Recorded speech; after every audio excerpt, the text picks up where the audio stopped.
for the fakeness. If you wanna play tough and wanna hate this, I'll always show up and make a statement. I don't ever slow up, no I don't take shit. I got no love for the fakeness. If you wanna play tough and wanna hate this, I'll always show up and make a statement. Everything I do so instinctive and so passionate. Every word I move so descriptive like an adjective. I got a vendetta against people who patented being negative when you should be getting after it.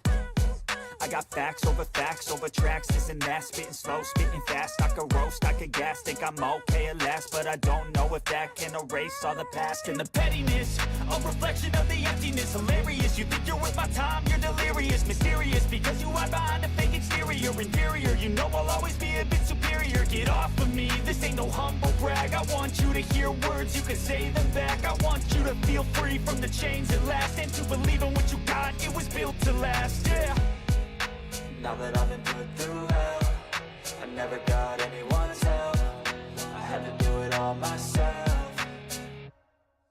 I don't ever slow up, no I don't take shit. I got no love for the fakeness. If you wanna play tough and wanna hate this, I'll always show up and make a statement. I don't ever slow up, no I don't take shit. I got no love for the fakeness. If you wanna play tough and wanna hate this, I'll always show up and make a statement. Gonna learn the consequence of being incompetent. Mental health is confidence, dreams and some honestness. I'm not here to save the day, that's for you to take away. I could play a million mind games, but instead I say something not illogical, something that is topical. Rub it on and watch it go, make yourself unstoppable. Dreams are irresponsible, but they're always possible. If you just believe, you could be so remarkable. Thoughts in my head, a collage and they spread. I'll be great one day, going off of my meds. No, I'm not giving up, no, I'm not giving in. I will make it to the top, taking off in the wind. I gotta make it, I'm saving every day to taste it. I'm patient, but my mind, it can hardly take it. I'm chasing a dream that I've had for several ages. A vacant, modern kingdom for the taking. Now that I've been put through hell, I never got anyone's help. I had to do it all myself. I don't ever slow up, no I don't take shit. I got no love for the fakeness. If you wanna play tough and wanna hate this, I'll always show up and make a statement. I don't ever slow up, no I don't take shit. I got no love for the fakeness. If you wanna play tough and wanna hate this, I'll always show up and make a statement. If you wanna play tough and wanna hate this, I'll always show up and make a statement. I wanna play tough and wanna hate this, I'll always show up.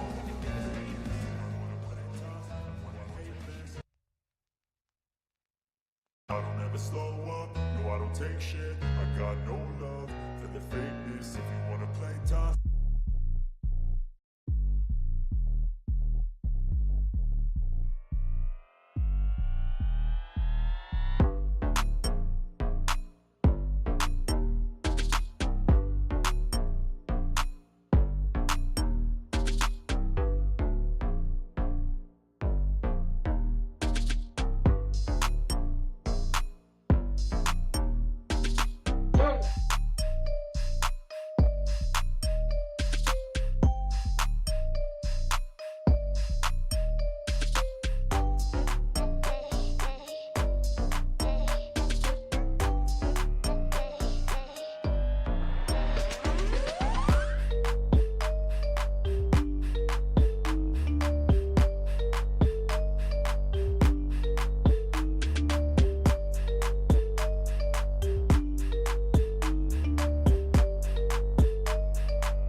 And now, Mike's Thoughts.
when you have a player that is terrorizing quarterbacks each and every week, do not let the contract holdouts drag on. You reward him. You lock him down. You build around him. Guys, the Bengals front office keeps talking about how much they materialize a raise, right? They materialize a raise and express optimism, but the deal would happen. And what we've been hearing for the weeks now is all surface level politicking and a clock and ticking forward on the regular season. The longer this drags out, guys, the more it becomes a distraction. You cannot afford that with a defense that needs to be sharp and aggressive from day one. And let's not forget, this is not just about money at the day. It's about respect. It's about trust. Trey Hendrickson has put in the work. He has trained hard. He has stayed ready. He is committed to the team. He's doing everything he can to be not the distraction. And yet, here we are, still waiting on negotiations to conclude. If you are Trey, how do you feel? You want to be secure. You want to know your value is recognized, and you want a peace of mind that focuses on football. That's what it's all about. Guys, the Bengals cannot afford to lose momentum and let contract drama fester in the locker room with champion aspirations. Trey Hendrickson isn't just a player. He's a cornerstone of that defense, a leader on the field, and a player who can change the course of the games, if not the season. Every second this contract drags on, the Bengals are risking more than just a player sitting out. They're risking the team morale and the defensive dominance. So Bengals, enough with the games. Sign Trey Hendrickson now. Show him the respect he has earned. Lock him in. Give this defense the stability and star power it needs to be a force in 2025. Because when you have a guy like Trey Hendrickson on his side, you don't let contract drag on. You get it done, and you get ready to win. Cue that intro. Are you ready for the best damn NFL show on the planet? Man Hour Nation, rise up. Yeah, hey, let's go.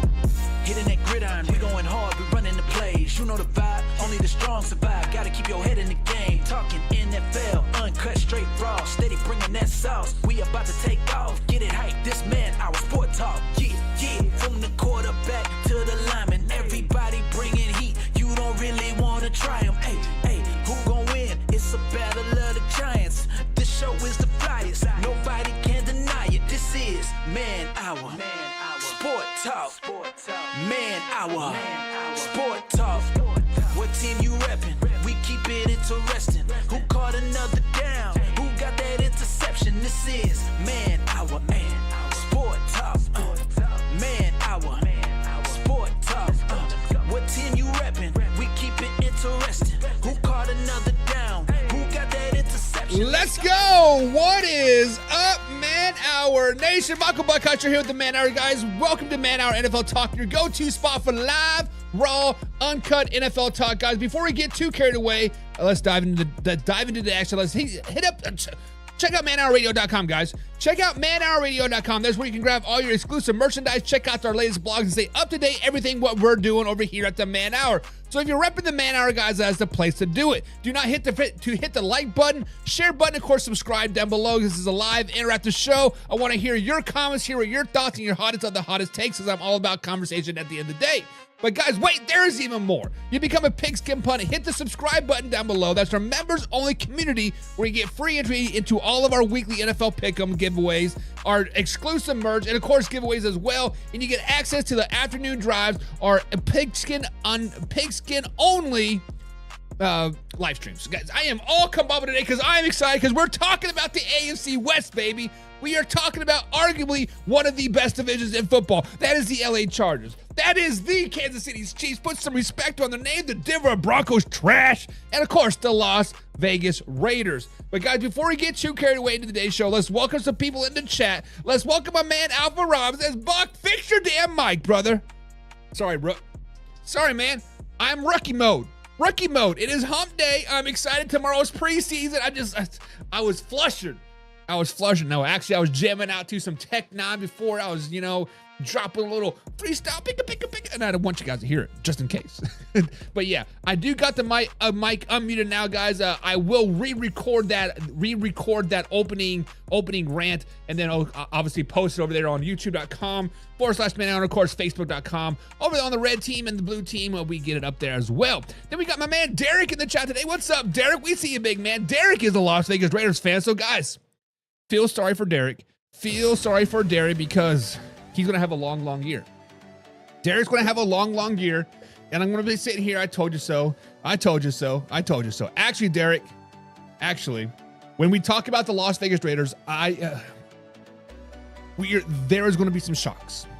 I think there's going to be some shocks, and guys, in my final picks, and let's waste no more time. Let's waste no more time, and let's get directly into it, and let's start off with the team that I think could potentially make some noise in the AFC West and potentially pull off the upset of all upsets. And it is time to talk about Jim Harbaugh and the Los Angeles Chargers. Guys, the Chargers are a team that might finally be ready to deliver on all that talent that they have been building the last 3, 4, 5, 6, 7, 15 years. Now, this is year 2 underneath Harbaugh, and that means expectations are sky high because they did make the playoffs last season. Justin Herbert has a full season under the new regime, and the defense looks loaded with speed, youth, and power. So, guys, let's flash back to 2 months ago. I had the Chargers as a 10-win team, but I want to tell you guys, things have shifted. Things have shook up, and, honestly, I am kind of stepped back by the LA Chargers just a little bit. But guys, let's go game by game, week by week, and see how far the Bolts can really go in 2025. So weeks 1 through 4, I'm going to call this quarter of the season a strong start. I'm going to call this a strong start because week 1, they do play the Chiefs on Friday night in Brazil. This is a neutral site game, even though it's a Chargers home game, but it doesn't matter. Guys, the Chargers are fired up in this game, and they get out fast out of the gate. Harbaugh has a history of week 1 statement wins, and this season is no different. They get a statement win over the Kansas City Chiefs in Brazil, week 1, opening Friday night primetime game down there in Brazil. Start the season off 1-0. And then week number 2, they travel back to the United States of America. They head over to Las Vegas, and they take on the Raiders. A divisional road, guys, are never easy, but the Chargers are going to go to Vegas, and they're going to take care of business, baby, giving them yet another win on the season. And then week number 3, guys, the train keeps on cooking as they come back home for their first home game of the season, first true home game of the season, taking on the Denver Broncos. Guys, I think the Denver Broncos defense is going to take a step back this season just a little bit, especially with all the injuries starting to pile up here during preseason, and Justin Herbert takes advantage. Give me a 3-0 start for the LA Chargers. And then week number 4, they travel across the continental United States of America to head over to New Jersey and MetLife Stadium to take on the New York Football Giants. This is a long travel week, yes. This has been a long travel month, yes. But the Giants team is just too physical up front. They're too good, and they're too young, and they are built to win a lot of these games. Give me a sluggish win, but they do beat the Giants, giving them a 4-0 start to the first 4 weeks of the season. Guys, the Bolts are perfect. They start perfect. Everybody's talking about how good the LA Chargers are right now. They have a top 5 offense and a defense that creates chaos in the backfield. Confidence is high in LA. But weeks 5 through 9, we have a little bit of reality check. The midseason reality check happens come week 5 because they travel back home to take on the Washington Commanders. Guys, this is a slip-up game. The Commanders come out physical, and they catch LA off guard. I'm not saying the Commanders are bad. I'm not saying the Chargers are bad. This is going to be a great game, but the Commanders outlast the Chargers in the fourth quarter, giving them the first loss of the season. And week number 6, the Chargers travel all the way back across the continental United States to Florida, Miami, Florida, to take on the Dolphins. They've been traveling a lot the first 7-8 weeks of the season. And this one, in the heat and the humidity of Miami, Justin Herbert struggles late, and the Miami Dolphins get the win. So after a 4-0 start, the reality check, the season is starting to be like, oh, okay, wait a second, maybe this season is going to be a little difficult, but week number 7, they come back home, they get back on track, and they get a win over a not-so-great Indianapolis Colts team. Let's just be flat out honest about that. And then week number 8, they finally have back-to-back home games, finally get a chance to relax and not be so jet-lagged, and the LA Chargers take advantage of the Minnesota Vikings shaky offensive line and second-year/rookie quarterback J.J. McCarthy, giving them 2 straight wins. But then week number 9, this is a trap game. This is a trap game where they travel to Tennessee to take on the Tennessee Titans. The Titans play bully ball and keep Herbert off the field, a.k.a. run the damn ball. They don't have Derrick Henry, but they still got a pretty decent backfield, and the Titans control the clock, and they get a upset win in this trap game. So through the first 9 weeks, guys, I do have the Chargers sitting at 6-3. Still a very, very strong record. But a couple of tough physical teams expose some weaknesses in the trenches, but they get things right, because this weeks 10 through 14 is a very crucial part of their season. In week 10, they're back at home taking on the Steelers. Aaron Rodgers comes into town, but the Chargers are rolling at home. The Chargers handle business and make the Pittsburgh Steelers look silly at the end of the day. Week 11, they go back across the continental United States yet again. I feel like they should have airline miles because they're going to get free flights at this point, but they play the Jacksonville Jaguars. Traveling cross-country into a hostile environment at 1 p.m. in the afternoon on East Coast time. That's 10 o'clock California time, right? This one slips away. Give me the Jacksonville Jaguars winning this game and the Chargers losing. Heading into a Week 12 bye week. Perfect timing for them because the Chargers have been a little bit exposed. They know what their strengths are. They know what their weaknesses are. A Week 12 bye week is perfect for a team that's looking to make a late postseason run. And I think that's exactly what the Chargers can do, because Week 13, coming off the bye, a divisional game at home. Hello, Las Vegas Raiders. Hello, beat down, baby. Bring that ass here, boy, because the Chargers are going to beat the Raiders' booties black and blue. They're going to be a beatdown. It's going to be a blowout. It's going to be a 35-point win at the end of the day. And then week 14, they're back at home yet again.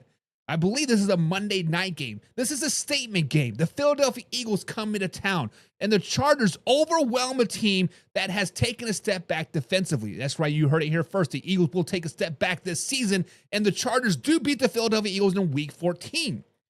So through the first 14 weeks of the season, guys, I had the Chargers sitting at 9-4. They are a playoff-bound team. They are a winning team. And the Chargers are on the right, and they're right in the thick of it in the AFC playoff race. Hell, they might even be winning the West at this particular point. Jim Harbaugh has this team disciplined and very, very optimistic. But the final 4 games of the season, you have a little bit of reality check. You are playing potentially 4 playoff teams to end the season. And week 15, when you travel to Arrowhead in December, it is a very, very tough ask. I think the Kansas City Chiefs beat the Chargers in week 15, giving the Chargers their 4th or 5th loss of the season. And then week 16, they're back on the road yet again, taking on the Dallas Cowboys. This is a short work week, back-to-back tough road games. This is a letdown game. They have a 2-game losing streak at this particular time. But then week 17, a potential playoff matchup, right? A potential preview of what we could see of what we saw last year is the Houston Texans, but this time out LA. This is a bounce back real game for the LA Chargers. And the Chargers dominate up front and sit down the Houston Texans like the baby back bitches that they are. And then week 18, they travel to Denver. The Denver's defense just isn't the same in week 18. The LA closes the season strong with a 2-game winning streak with the final win over the Denver Broncos come week 18. So guys, the LA Chargers, I have them finishing 11-6. That is a playoff team. That is a team that is just dangerous enough to knock off anybody in January. And this is a team that could win the AFC West. Hell, I have them actually tied for the AFC West here in 2020-25. But let's talk about the ceilings and the floor for the LA Chargers. Because when you think about this team has a very, very high floor. To be honest, they have a very high floor. 7 wins is expected out of the LA Chargers this season. If everything falls apart, if Justin Herbert goes down, if Lad McConkey is out, 7 wins is definitely a gimme, right? This defense is nasty, and just the running game is top notch, right? But if they sweep through the division and they avoid some upsets against weaker teams, the ceiling is 13 wins for the LA Chargers. No question about it. Jim Harbaugh has the blueprint, and it's up to the squad to execute, right? So, guys, let me ask you this question. Do you think the LA Chargers are legit AFC contenders in year 2 underneath Harbaugh, or will they fold under pressure yet again? Guys, subscribe, hit the like button, and remember, we're live Monday through Friday at 9 p.m. East Coast time right here on your said platform. Now, this is a live interactive show, guys, so comment down below and let me hear your thoughts on the 2025 Chargers outlook. Let's jump into the comments and see what you guys are thinking. Derek says, I got some good sunglasses in the sunglasses tan lotion. The future is bright. Woo, slow it down, Derek. There's some kids in the chat, brother. There's some kids. They don't want to be seeing you in your Speedo. They don't want to be seeing you in your oiling up. Slow it down, baby. But Alpha Rob says the Chargers go 10-7. They need more firepower on offense to go to the next level. And honestly, Alpha Rob, this is kind of where I struggled with the LA Chargers, because Mike Williams, I thought, was going to be a nice little additional piece to them, right? Be a nice addition to Quentin Johnson, to Ladd McConkey, to Justin Herbert, right? To that Jim Harbaugh system. But he's like, I'm retired. I am done. Now, there's still some free agents out there that they could sign. Amari Cooper, still a free agent. Keenan Allen, still a free agent. There's some other pieces that they still can add. Najee Harris, addition, hopefully he plays. I think that could be enough firepower to get them to that next level. But 10, 11 wins, I think we're kind of on the same page.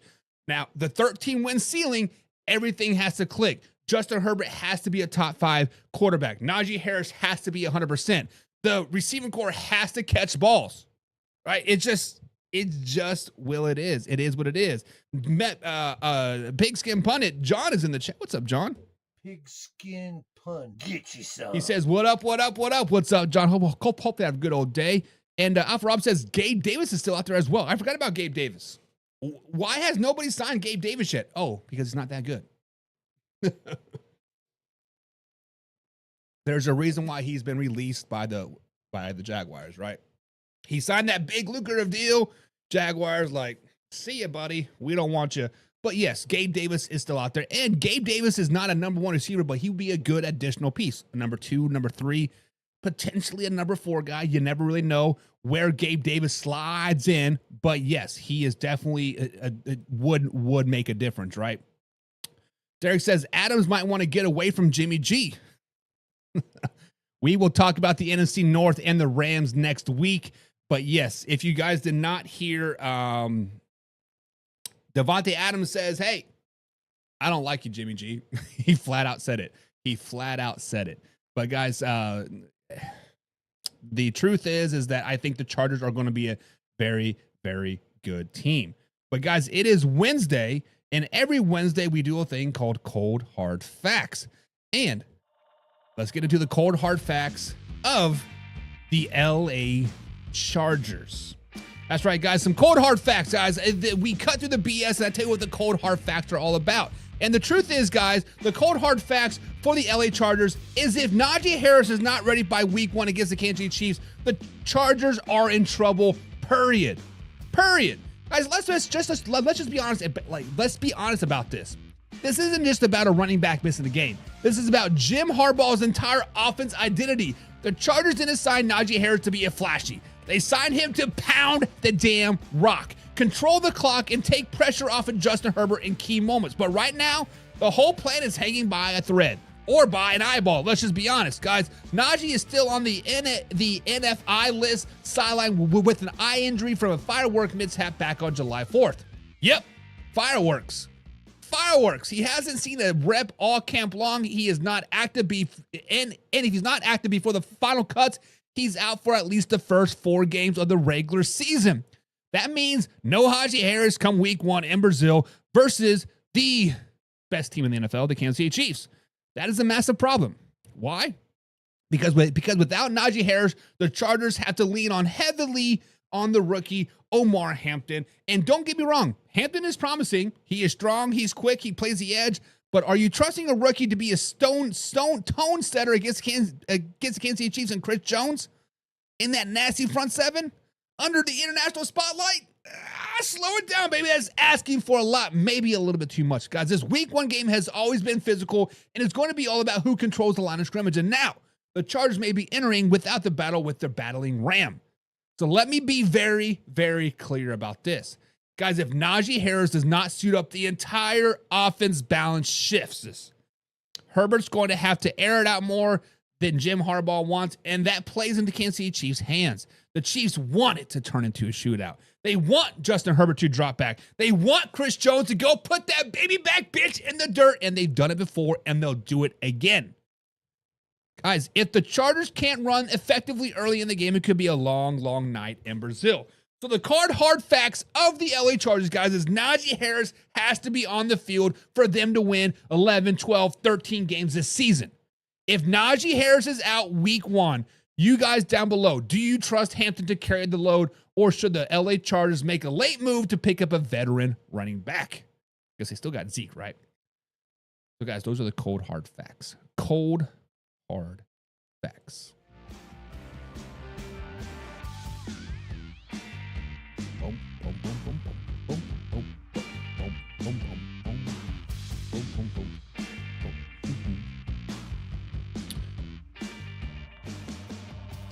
Alrighty, guys, so we just talked about the LA Chargers. I gave you your cold, hard facts about them, but now let's move on to one of the most interesting teams in the AFC West, and that is the Las Vegas Raiders. We're diving into one of the most unpredictable teams, matter of fact, not the West, the whole entire NFL, baby.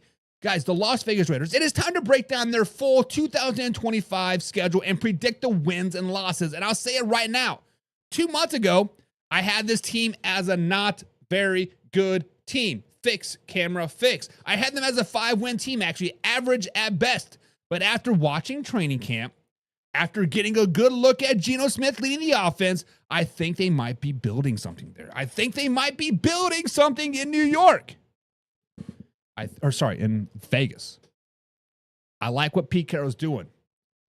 I like the running game. I like the defense. I like Geno. There's a little bit more swag forming in Vegas. The talent isn't elite. Let's not get crazy, but it is competitive. They have a little bit of mojo. The problem with the Raiders right off the bat is this camera won't fix. There we go. Is they have a gauntlet of a schedule. They have a gauntlet of a schedule. Every time you guys think the Raiders can stack momentum, boom, here comes another juggernaut. The Kansas City Chiefs. The Philadelphia Eagles, the Dallas Cowboys, the Commanders. It is relentless week after week after week. They have game after game after game that potentially could be a Super Bowl preview. But let's lock in the picks and see where they land. And week 1 through 4, guys, this is an early gut check for the Las Vegas Raiders. This is an early gut check because the season does not quite start off the way we think they're going to start. Because week 1, they travel to New England to take on the Mike Vrabel Patriots. Guys, Bill Belichick may be gone, but Foxborough in week 1 is always tough. Geno Smith's debut does not go smoothly heading back over to the East Coast. He knows the Patriots well. The Patriots know him well. Bada bing, bada boom, it equals a loss. Week number 2, they're back at home. Home opener. Geno Smith's first game in Vegas. Pete Carroll's first game in Vegas versus the LA Chargers. But Jim Harbaugh's Chargers are clicking and the Raiders secondary isn't ready. Another loss. 0-2 to start the season. And then week number 3. Hey, we got an easy game coming, right? We got an easy game. No. You travel back to the East Coast to take on the Washington Commanders. Dan Quinn's Washington Commanders defense is going to cause problems, and the Vegas can't move the ball effectively, giving them an 0-3 start to start the season. That is tough, baby. That is tough. But bounce back game is coming. Week number 4, they're at home, taking on the Chicago Bears, and this is a bounce back game. Geno Smith finds the rhythm, and the Raiders get the 1 in the win column, giving Geno Smith his first win as a Las Vegas Raider. Now, weeks through the first 4 weeks, guys, 1 win. 1 win, 3 losses. But you have to realize they played potentially 3 playoff teams. The Chargers, the Commanders, and the Patriots. potentially 3 playoff teams and 3 playoff losses. They're not as bad as their record indicates, but week 5 through 8, they're still fighting for their identity. Because week number 5, they traveled to Indy to take on a very scrappy Indianapolis Colts team. Guys, it is always tough to play in Indianapolis. At Lucas Oil Stadium, it is just obnoxiously loud all the time. But the Indianapolis Colts are just a little bit more physical up front in this game, and Vegas drops a tough one. I will be at this game. Week 6, though, they do go back home, and they play the Tennessee Titans. This is a game that the Raiders should win, and they do win. A balanced attack, good defense, and I think their running game finally starts to show its rear head of how good they can actually be, giving them a win. Now we're thinking, they're building, they're rebuilding, they've established some rhythm. You think, hey, we can win 1, 2, 3 games in a row. Not so fast. This is where the gauntlet of the schedule starts to happen, because right after you get a nice, easy, nice, good win over the Tennessee Titans, boom, week 7, you travel to Arrowhead to take on the Kansas City Chiefs. It's not happening in Kansas City. Arrowhead, Mahomes, primetime stage, it is a loss. It is yet another loss, giving us a week 8 bye week. Now, they have, 2, 3 wins at this particular point? 2 wins, right? 2 wins after the bye week. Let's not get crazy. Let's slow it down, baby. They have had some tough games. The Commanders, the Chiefs, the Chargers, the Colts, right? They've had some tough games. This is where everything starts to swing up for the Las Vegas Raiders. The Raiders historically play bad 8 games and good for 8 games, right? They're always good for one half of the season if history prevails, right? And this midseason swing, I think this is where they start to really prevail, because week number 9, they're back at home, take on the Jacksonville Jaguars. Trevor Lawrence gets picked off twice, and the Raiders come out strong after the bye week. Geno Smith looks like a top 10 quarterback. It is a dominant victory, but then week 10, it does not get any easier, because as you travel to Mile High Stadium to take on the Denver Broncos, a tough divisional game on the road. After a huge win, the Vegas let this one slip away late. It is an ugly 9-6 win for the Denver Broncos, giving them yet another loss on the season. But then week number 11.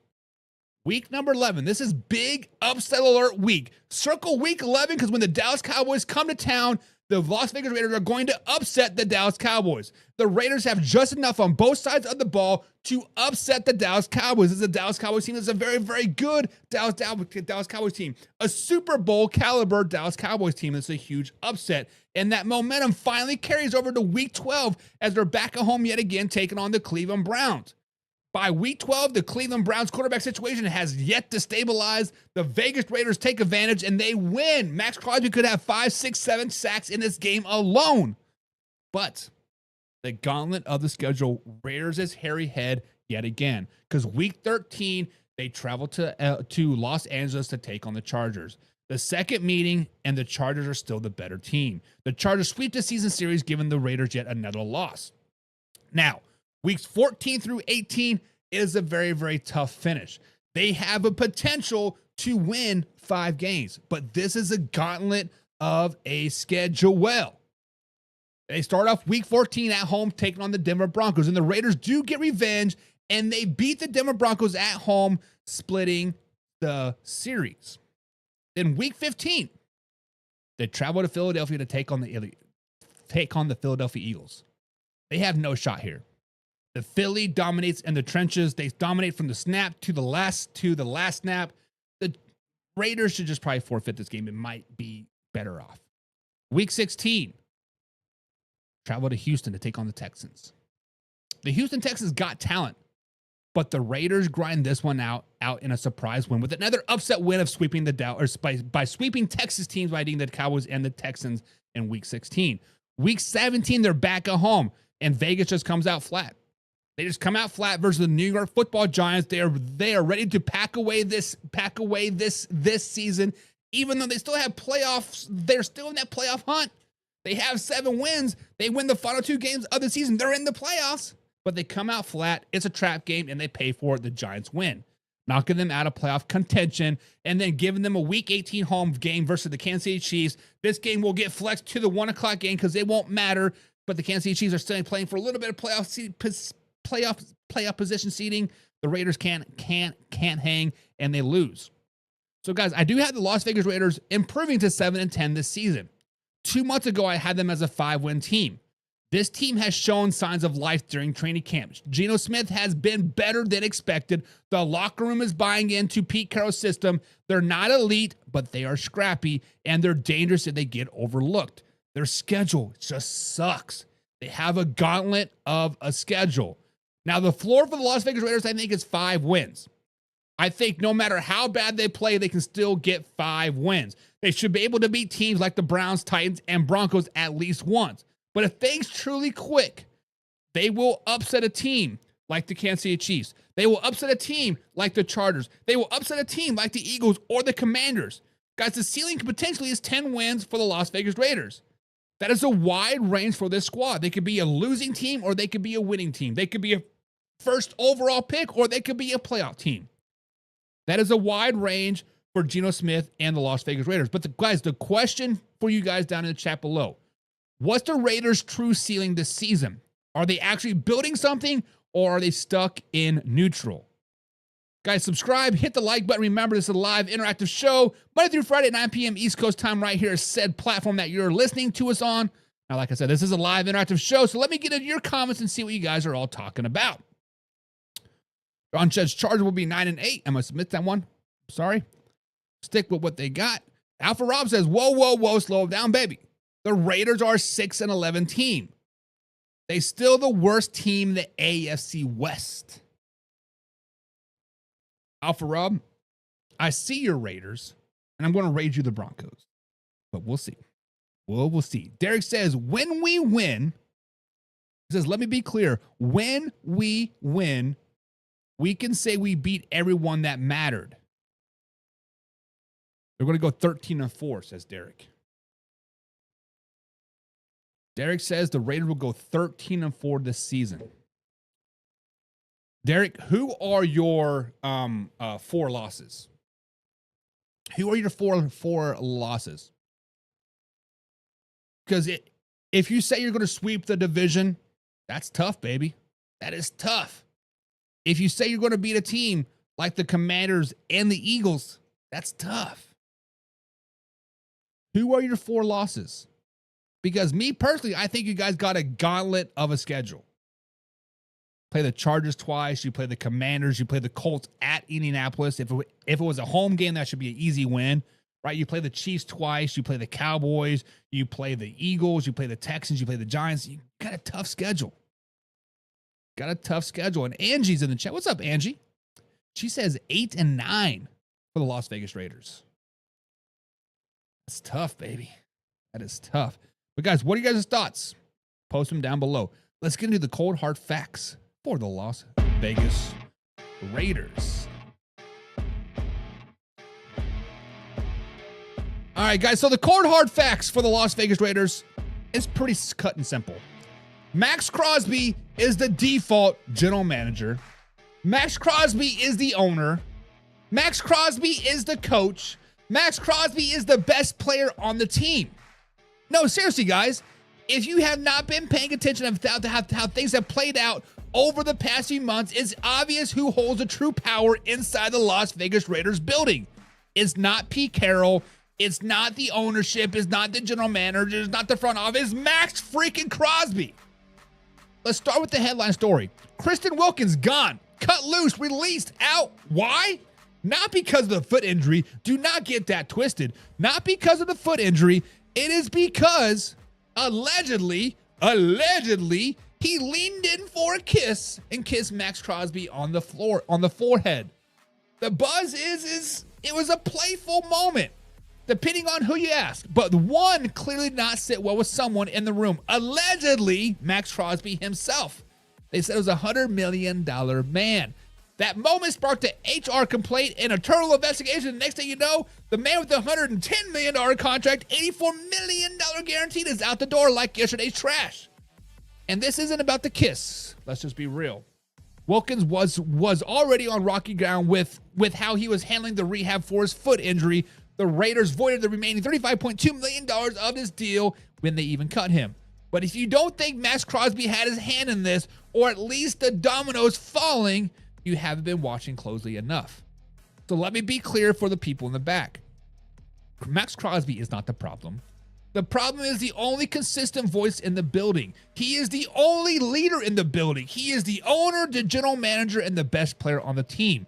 The Raiders keep going through coaches, coordinators, and front office dramas, and now major free agents, all while Max Crosby is planted right in the middle, untouched and powerful than ever. We have seen this movie before. When a star player becomes the heart and soul and the last word of the franchise, it can either inspire a championship run or lead to unchecked power and checks in the foundation. Now, I'm not saying Crosby went full emperor mode here, but the team only makes moves if he nods. Christian Wilkins learned the hard way. Guys, the cold hard facts are that Max Crosby is the end-all, be-all in Las Vegas. Write it down, baby!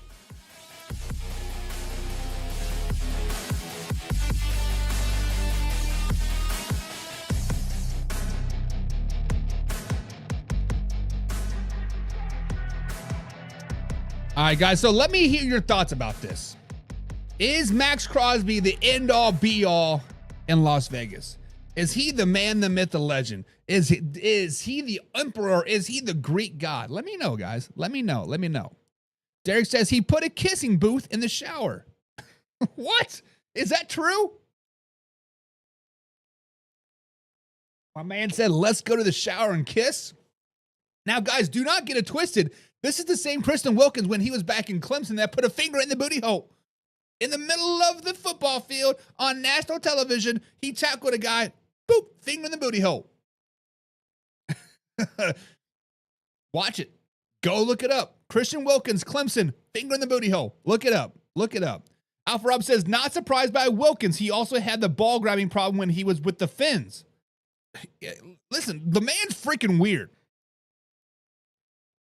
This is the biggest what if in NFL history. What if Wilkins could be on the field with Max Crosby? What if the Las Vegas Raiders were not such a clusterfuck? What if Max Crosby could have just went out there and dominated and not had to been the general manager and the owner and the head coach and the social media person? What if, right?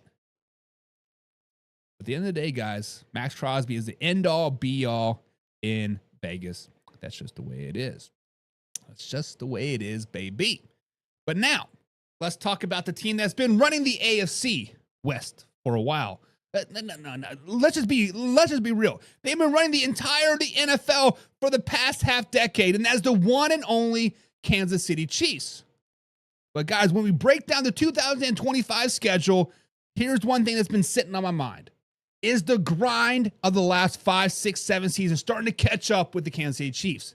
Tonight, we're breaking down the 2025 win-loss predictions for Patrick Mahomes and company. And for the first time in a long time, the early season outlook isn't so bright for the Kansas City Chiefs. So, guys, let's go week by week and break down the Kansas City Chiefs. Week number 1. Weeks 1 through 4, guys, I'm going to classify this as the brutal opening stretch because it is not nice on paper if you are a Kansas City Chiefs fan. Hell, if you are a fan of the NFL and you see if what happens, the NFL be like, oh, the Chiefs are done. The dynasty is done because week number 1, they travel to Brazil. They take on the LA Chargers. The international travel is Jim Harbaugh's second year with the Chargers team, and the Chiefs season starts with the tough one, and that is a tough loss to the LA Chargers. It is what it is. They started the season 0-1. Now they've done this before. They bounce back, but we'll see what happens. Week number 2, back at Arrowhead Stadium. Super Bowl rematch, taking on the Philadelphia Eagles. The Eagles come in off of extra rest, and the Kansas City Chiefs come back jet lagged from Brazil. That is a recipe for disaster. The Eagles give the Chiefs the second loss of their season, starting off the season 0-2. And then week number 3, it does not get any easier for the Kansas City Chiefs because they got to travel to the East Coast to take on the New York Football Giants. This is a trap game, more like a wake-up call. The Giants pull it off at home, and the Kansas City Chiefs start 0-3. What is going on in Kansas City? Lost to the Chargers, Eagles, and Giants? Slow it down, baby. But guess what? Week 4, it does not get any easier. They're back at home, taking on a potential Super Bowl favorite in the Baltimore Ravens. But the Kansas City Chiefs finally get a right game. The Kansas City Chiefs get a hash in the left column, giving them the first win of the season. The defense dominates in this game, and Patrick Mahomes delivers when it matters most, giving them the Chiefs to win over the Ravens. Now, weeks 5 through 9, I'm classifying this as a survival mode, right? There's right now they're sitting at 1-3. The Chargers sitting at 4-0. Everything is clicking, right? Everything is like, oh man, what is going on? They have lost the dominance of the AFC, but slow it down, baby. Because week 5, just like the Chargers, they're traveling everywhere. They travel back to the East Coast to take on the Jacksonville Jaguars. Trevor Lawrence tries to make it interesting, but the Chiefs settle in and they get the dub. Now, week 6, I've gone back and forth on this game a lot. 2 months ago, I had the Chiefs winning this game.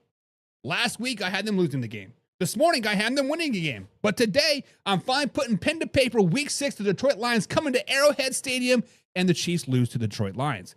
Dan Campbell's crew shows no fear in Arrowhead. It is a fight, and the Chiefs drop another game. Give me the loss. But then week number 7, this is where things start to get a little bit more interesting, right? Week 7, take on division foe. Las Vegas Raiders come into Arrowhead Stadium. There is no surprise here. The Kansas City Chiefs handle business at home, and they get on track, and they carry that track in the momentum into week 8 when the Commanders come into town. Washington Commanders are a top team in the NFC. The Washington Commanders are the bee's knees. The Washington Commanders are clicking on all cylinders, but guess what? Patrick Mahomes lights it up. Patrick Mahomes is the best quarterback in the NFL for a reason. The Kansas City Chiefs have a top 10 defense in the NFL for a reason, and they get this win. Week number 9. A little bit of reality check, right? This one slips away late. The Buffalo Bills get the edge at home. The Chiefs travel to Buffalo, and the Bills win yet again in the regular season over the Kansas City Chiefs. Now, week 10, bye week. Much needed bye week. Physically, mentally, this team has been playing extra season worth of games the last 4 years, and this break hits different. This is all right. We got through the gauntlet. We got through all the haters. We got through it. Now let's focus on us. Let's focus on us. Let's recharge and get things rolling. And that's exactly what they do week 11. Coming out of the bye week, Andy Reid is nearly undefeated after bye weeks, and it continues when they travel to Denver to take on the Denver Broncos.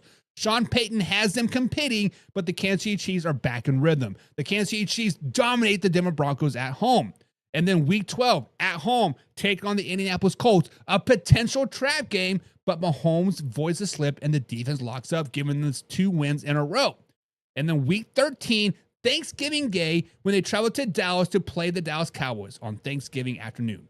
Tough environment. The Dallas Cowboys have the upper hand here. A Super Bowl preview, wink, wink, but the Dallas Cowboys do get the edge over the Kansas City Chiefs. But then week 14, they do play the Houston Texans at Arrowhead Stadium. CJ Stroud is a problem, but Arrowhead is louder than ever, and the Chiefs get it done. Give me another win. Now, week 15 through 18, right now, they are a wild card team. Matter of fact, they might be on the outside looking in. They need to win out to win the division, to make a playoff stuck, and I think they finish strong. And it starts week 15 with the LA Chargers. It's revenge games back from week 1. Mahomes doesn't get swept by anyone in the AFC West ever. They win this game.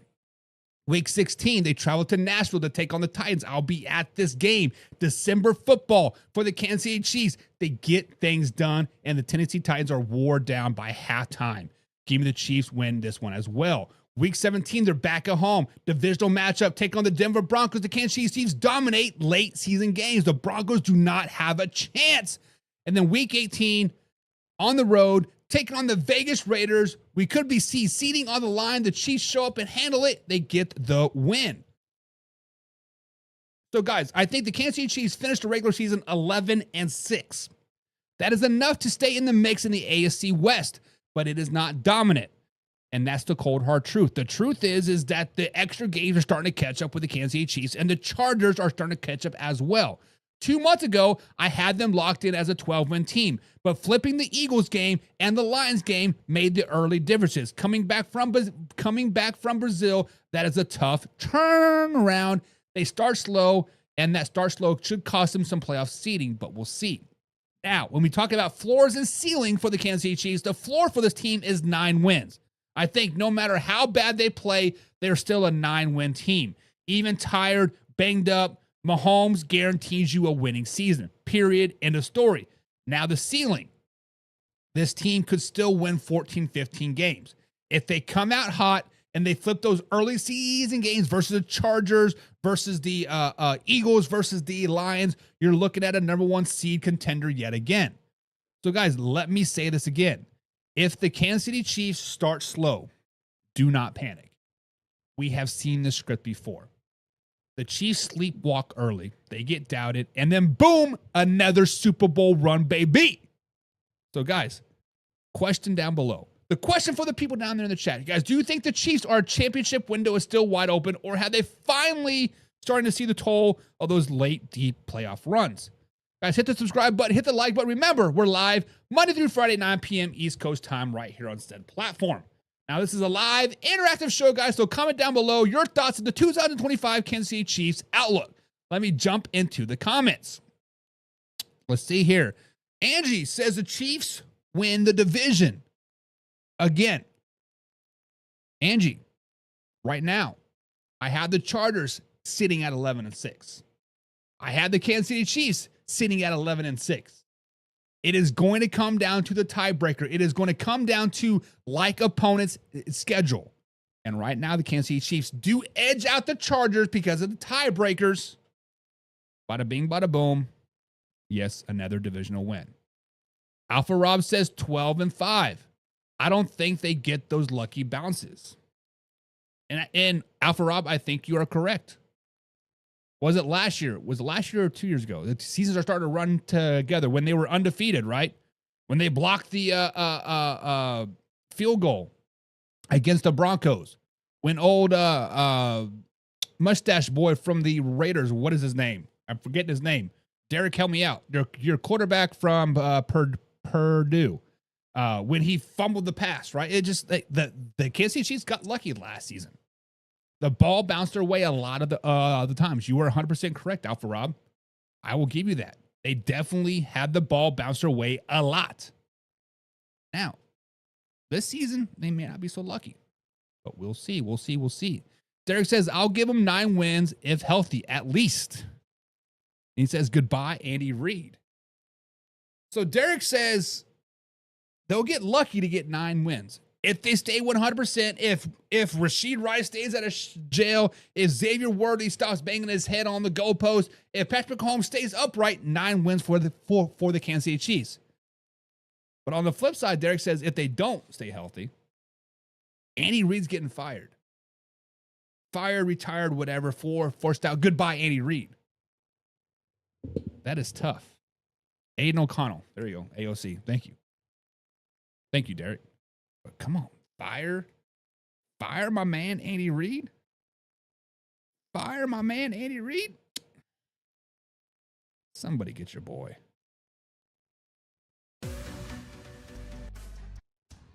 What's the one I want? Damn it. Damn it. Damn it. There we go. Whatever. That's it. All right, guys. So this is Cold Hard Facts Wednesday. Next up on the Cold Hard Facts, we have the Kansas City Chiefs. Guys, it's simple. The cold hard fact for the Kansas City Chiefs is Patrick Mahomes is still the best quarterback in the NFL. I don't care what your fantasy football spreadsheet says. I don't care what the box scores tells you in week 8 versus in a random season versus the random teams. Use your eyes and use your gut and use the eye test. Guys, look, I get it. His stats do not always pop off the page like Josh Allen's or Lamar Jackson's, or he lights up the scoreboard like CJ Stroud's breakout game. There are years where someone else throws more touchdowns, someone else racks up more yards, but no one, and I mean no one, does it better when it matters more than Patrick Mahomes. You know it. I know it. The league knows it. And if you're being honest, there's not another quarterback that you trust more in the game on the line than Patrick freaking Mahomes, baby. 4 minutes left in the game. Game on the line. 1 possession. Who do you want? Yeah, I'll wait. I'll wait. Do you want Lamar Jackson? No. You want Josh Allen? No. You want Matthew Stafford? No. You want Dak Prescott? No. You want Patrick freaking Mahomes. Patrick Mahomes passes the eye test. He passes the gut check, and he passes the legacy test. He just has it. This man has turned the impossible into routine. We've seen him win shootouts. We've seen him win ugly. We've seen him with elite weapons. We've seen him with the rookie and practice squad receivers. It doesn't matter. Mahomes shows up when it counts. Ask the Eagles, ask the 49ers, ask the Bengals, ask every team that thought they had him beat. Bada bing, bada boom. Hey, ask the Buffalo Bills. Alpha Rob, 13 seconds, baby. And that's the thing. It's not just about what Patrick Mahomes does. It's about what he makes everyone else around him believe. No matter the situation, no matter the opponent, if it's 15 is under center, we got a chance, baby. So yes, the numbers may dip from time to time. The receiver room may be in question mark. The O-line might shuffle around, but the one thing says the same. Patrick Mahomes is the best quarterback in the National Football League, period. So guys, who is the best quarterback in the NFL? Who do you want the ball with 4 minutes left on the game, needing a touchdown to win? And why is it still Patrick Mahomes? Guys, those are the cold, hard facts. Patrick Mahomes is the best quarterback in the NFL. Now, we've talked about the Raiders. We've talked about the Chiefs. We've talked about the Chargers. Now it is time to dive into the 2025 Denver Broncos win-loss prediction schedule breakdown. Guys, and the truth, this team is odd. This team is weird. Heading into Sean Payton's second year, I don't know where to put the Denver Broncos. Let's not sugarcoat this. 2 months ago, I had the squad at 4 wins. I did not like the offense. I thought the defense overperformed. It wasn't hate. It was just pure honesty. But now, I see a little bit more of the light at the end of the tunnel. So let's break down the schedule and see how many wins Broncos country can actually expect in 2025. Weeks 1 through 4, I'm going to label this the mixed start. Mixed start because week 1, at home, taking on the Tennessee Titans. They open up strong at home. The Titans are rebuilding, and like the Denver defense, they come out swinging. They beat the Tennessee Titans at home. Cam Ward's start of the season. Week number 2, they travel to Indianapolis. This one's tricky. On the road, Lucas Oil Stadium, the Colts team is going to be hungry. New ownership, general manager fighting for his job. Daniel Jones will probably be a starter. The Denver Broncos dropped this one, starting them 1-1 on the season. And then week number 3, they're back on the road, taking on divisional foe, LA Chargers. Justin Herbert, Jim Harbaugh, and the new look Charger squad are too much right now, giving them that the second loss of the season. But then week number 4, they're back at home, taking on the Cincinnati Bengals. Here's the surprise. Broncos pull this big home upset. The defense clamps down, and the Bengals fall into a mile-high trap game. 2-2 through the first quarter of the season where I have the Denver Broncos. Not bad, but not great. Solid momentum early and moving forward. But weeks 5 through 9, the terrain gets rough. The games get rough. The travel gets rough. This could be a make-or-break point for the season for the Denver Broncos. And it starts in week 5 when they travel to Philadelphia to take on the Eagles. Too much firepower in an Eagle. This is a tough road stretch, and they get the first road loss of another road loss. Week 6, they travel across the pond to play the UK game versus the Jets. They're overseas, and I think the defense rallies just enough. When you go to overseas, defense wins games. Offenses is not there. Defense wins games when you go overseas. The defense rattles Justin Fields just enough, and the Broncos win a weird one in London. And then week number 7, they come back home to take on the New York Giants. Guys, this is BS for the NFL. You travel over the pond, and you come back. Usually you have a bye week after you travel over the pond. The Broncos do not. At least they got a home game, but watch out for that overseas jet lag. I still think they beat the New York Giants and they rally at home late against them, but they do get the win. But week number 8, they're back at home yet again, take on the Dallas Cowboys. This one is just a little bit too much, and the Dallas gets the better of them here, giving them a loss. And then week 9, they travel down to Houston to take on the Texans. CJ Stroud puts on a show, and the Denver Broncos struggle to keep up offensively, giving them 2 losses in a row. So they are 4-5 through the first 9 weeks of the season, right around 500. But the second half of the season gets brutal. It does not get easy, much like the Raiders. Every time you look, you are looking at a playoff team. And it starts week 10 when you play the Las Vegas Raiders. They do get a big divisional win here, and they handle Vegas at home, but at a cost. Because at a cost comes week 11, back at home, take on the Kansas City Chiefs. Mahomes is Mahomes. Broncos keep it close, but they can't close the deal. Losing the Kansas City Chiefs. Week 12, much needed bye week, especially those overseas trips in the physical first half. But then it does not get easy at all. Week 13, they play the Washington Commanders at Washington. Washington's defense eat them up. Ugly, low-scoring loss for the Denver Broncos. Week 14, back on the road, take on the Vegas Raiders. A late season collapse starts right here, and Vegas steals one back at home. 5-8, with 3 straight losses heading into a crucial week. Crucial week 15 through 18, they're trying to limp to the finish at this point. They're just not very good. Plus, they got a very, very tough schedule. Week 15, they're at home, take on the Green Bay Packers. It is a loss. Too much Jordan Love, too little from the Denver's offense. Another loss. No offensive firepower. The theme of the season, week 16. At home, take on the Jacksonville Jaguars. They do get this win. They finally get the win, a bounce-back win. They control the game with their defense. The offense sucks. Week 17, at Arrowhead Stadium, take on the Kansas City Chiefs. This is a loss. This one's not even close. The Kansas City Chiefs lock up playoff seeding, and they dominate the Broncos. Week 18, at home, take on the Chargers. Yet another loss. The Chargers come into Mile High Stadium and finish the job. The Denver ends the season with a thud. Guys, the Broncos finished the season 6-11. Not great, but an improvement from the 4 wins earlier 2 months ago. This defense could be legit. This defense could be a top 10 defense in the league, but the offense, too many question marks. Especially in the wide receiver room. They're trash. Hell, I don't think they even have a wide receiver 1 still. You can say what you want about Cortland Sutton, he's not it. And the international travel, that's the real issue. The NFL failed the Denver Broncos by not giving them a bye week after London. That is not how you set up a team to succeed. So when you look at the floor and the ceiling for the Denver Broncos, 2 months ago, I had them as a 4-win team. After I watched them doing through camp training and training camp, I did bump it up to 6 wins. The floor is still 4 wins if the injuries and offense sputters, but the ceiling is 9 wins if they overperform and steal a few divisional games. And they stay healthy. But guys, in the comments below, can the Denver Broncos finish with the winning record in year 2 underneath Sean Payton, or are we at least still away from year progress? Let me know in the comments down below.